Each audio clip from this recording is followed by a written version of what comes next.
no business being out here and crying the way that I am. But I am. And on my cycle, so I know that I'm like really sensitive and really extra emotional. But I don't want that to excuse what it is that is coming up in these moments. I'm actually gonna prop you on the oatmeal stand. And I hope that I can do it. The birds chirping is such a beautiful little added touch. The birds chirping and the traffic. Anyways, ciao. I'm thinking about this person again, this gentleman. And this happens every so often when I'm like sad or just really emotional, like tears are just coming up because I'm replaying moments that I've shared with him and kind of like not understanding why it had to end.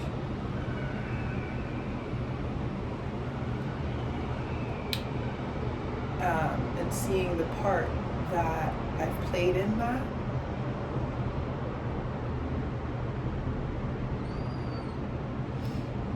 And it really was, it really, for me, it really was selfishness.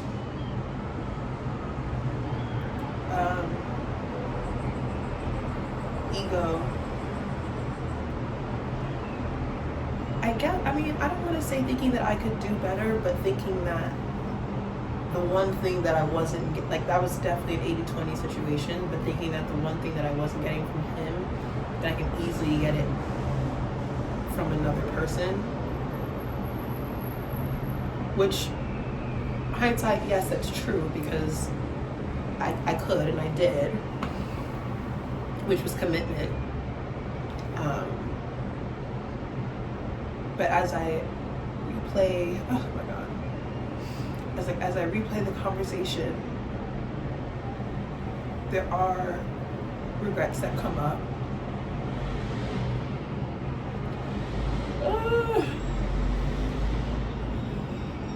Good old city noises. It's so funny because it didn't bother me when I was in New York. The city noises didn't bother me. It actually like added to the charm, if you will. And now that I'm here in Toronto, I'm in Toronto right now, in the heart of it. I'm literally staring at the CN Tower. Trying to get comfortable. Oh my gosh. I feel like because it's not as constant, like the noises and the honking and the sirens, because it's not as constant that I'm aware of it now, which is so strange. Anyways. Yeah, I'm replaying it in my mind and I'm like, what could I have done differently? And I do have regrets. Specifically like not saying I love you back. Like he told me he loved me. And I was just so, oh, I'm gonna sock it to you. I was just so, I was hurt. I was hurt. I was so hurt because I'm like, how? This is 2 years ago, y'all. Like,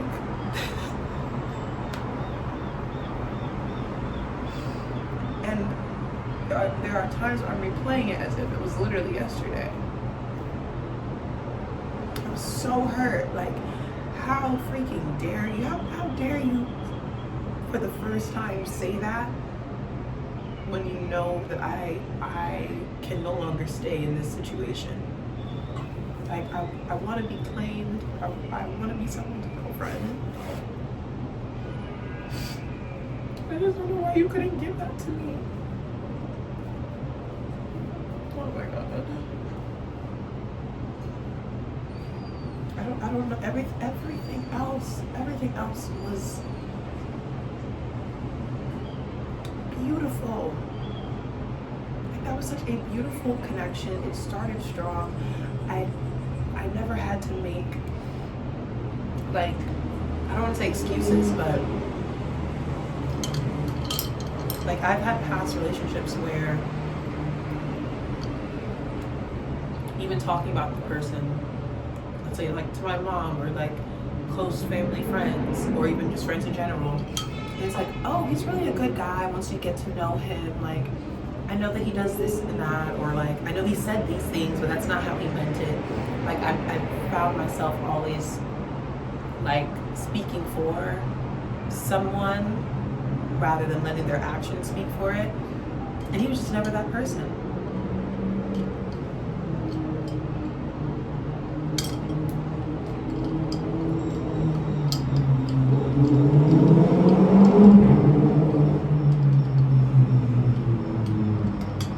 Yeah, his word always aligned with his actions. It always aligned with his action. He always, I always felt like he meant what he said.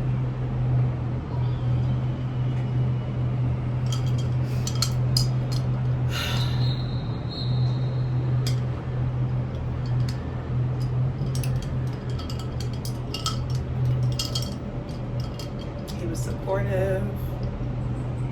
He inspired me, which, like, when I think now of like what I want in a partner, I feel like that's one of the main things. Like, someone who motivates me, someone who inspires me, someone who, when I look at them, I want to be a better person.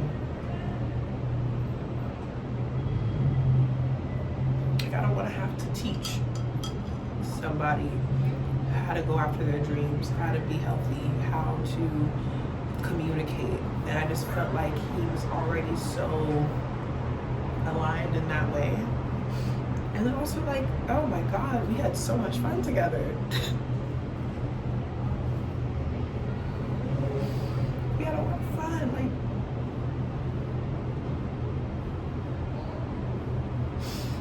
and I never had to worry about, like, oh, am I dancing weird? Am I singing too loud? And like,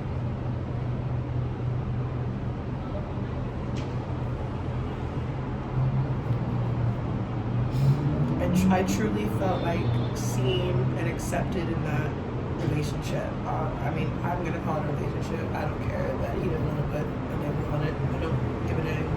I don't give a dang. And for it to have been like a year and a half of that, and although he didn't, for whatever his reasons were, I know he told me what they were, but for his own reasonings for not wanting to put a label on it, label aside, it was still a year and a half of consistency. Like, he showed up, he remembered dates, he took me out on dates,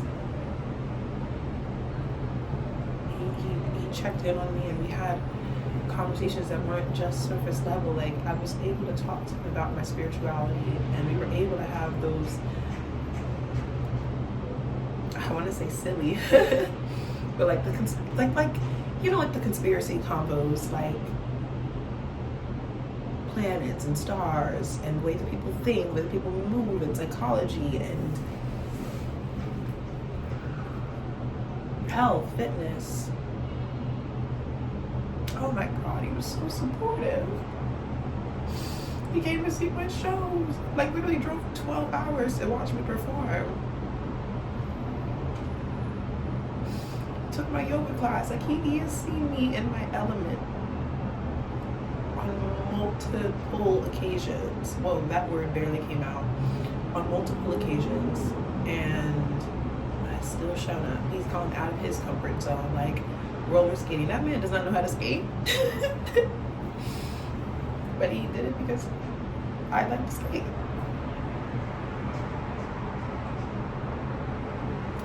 I know I accepted him and did what I could to make him feel loved, and I know that he was vulnerable with me on, you know, multiple, why can't I say the word multiple? On multiple different occasions too. Wow, so he's got it wrong.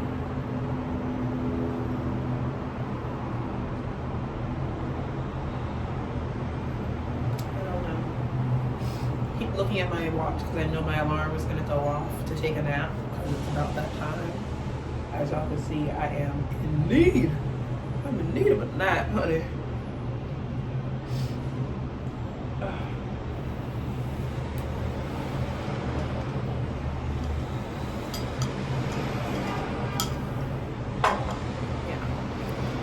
Getting loud, so that is my cue. That's my cue. Yeah.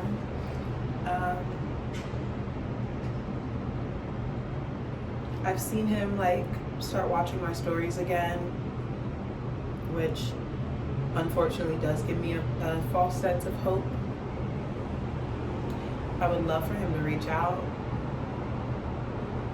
Not that I'm waiting on him. I feel like I have just been living life, but I don't think at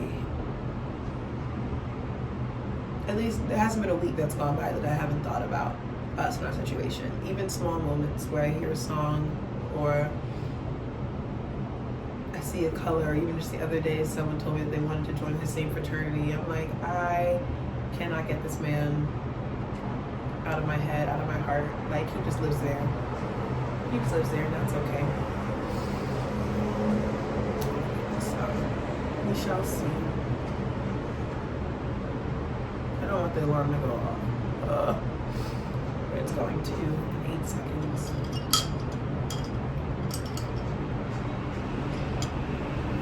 But yeah. See? I knew it. The alarm went off.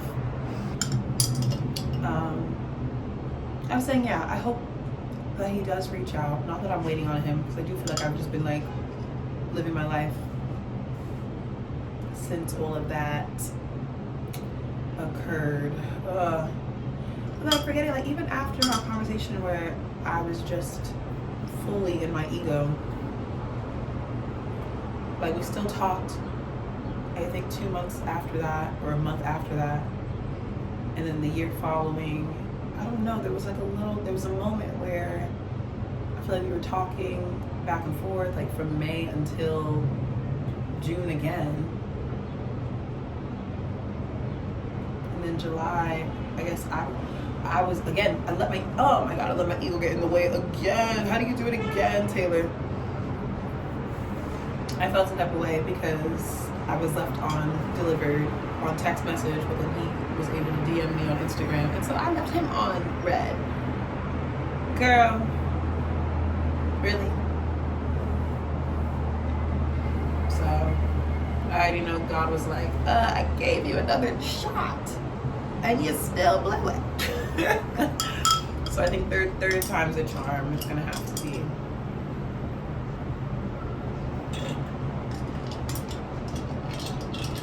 The end of my matcha, which means it's the end of this combo.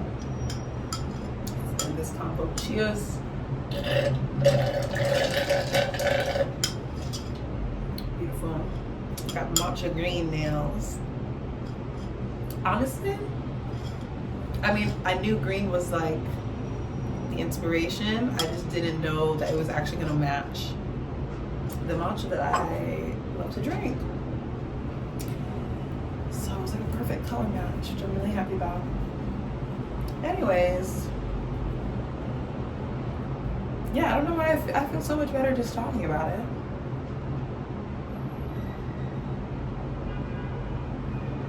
I feel like there is going to always be like an ache in my heart about the situation, because I feel like, oh, if I had just done something differently, or if I had just been a little bit more patient, or a little bit more empathetic, or understanding, or just shut up. If I just shut up and listen to what he had to say about the situation, or actually listen to what he was saying rather than what I was hearing, because all I was hearing was rejection.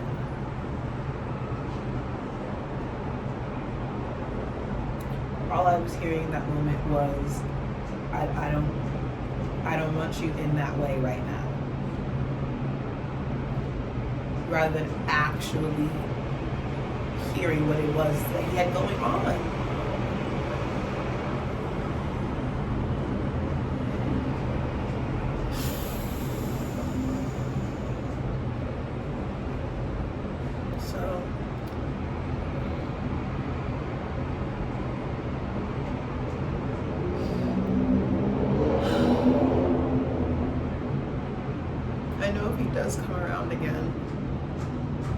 which I hope he does, but I know that if he does, I know I'm going to just shut up and listen and let the man speak and actually hear what the heck he's saying, rather than jumping to my own conclusions or making my own story or filling in the blanks. And just listen, girl.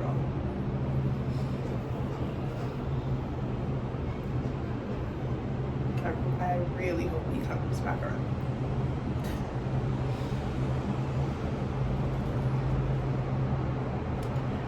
Yeah, I just want another shot at it, because I really feel like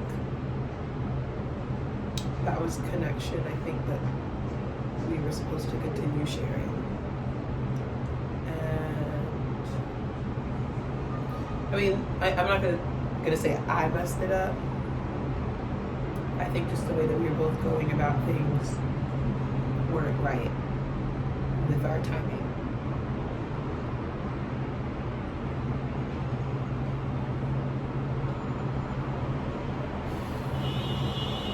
There you go.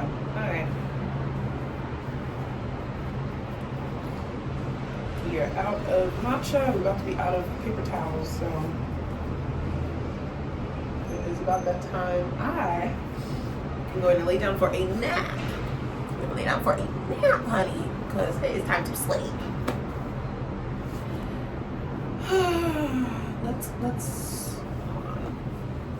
Let's close this heart space that we just opened up completely. I've been seeing the moon,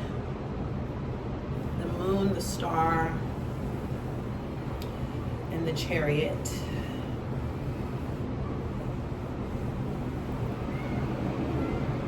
The number 7, number 3, 7s and 3s.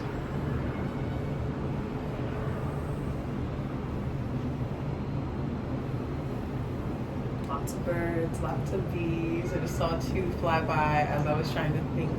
And turtles. Pretty birds.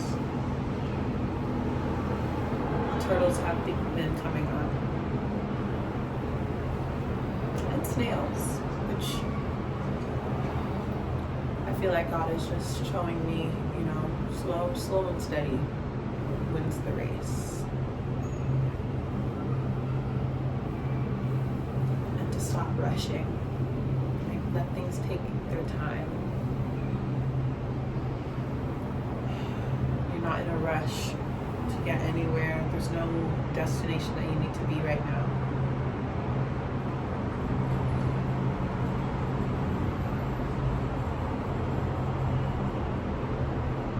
Yeah, keep snailing, keep turtling is what I wrote down in my journal like the other day. Mm-hmm.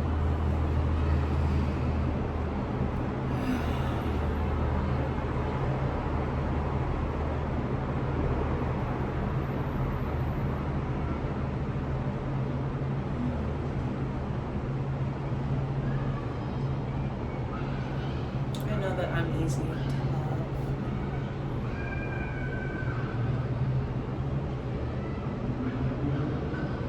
And then I give love just as easily.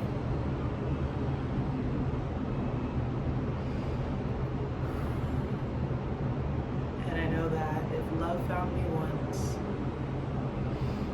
it can find me again.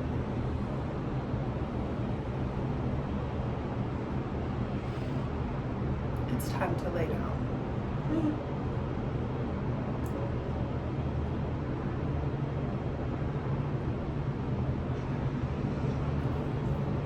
I love you. Oh, more birds. I love you. And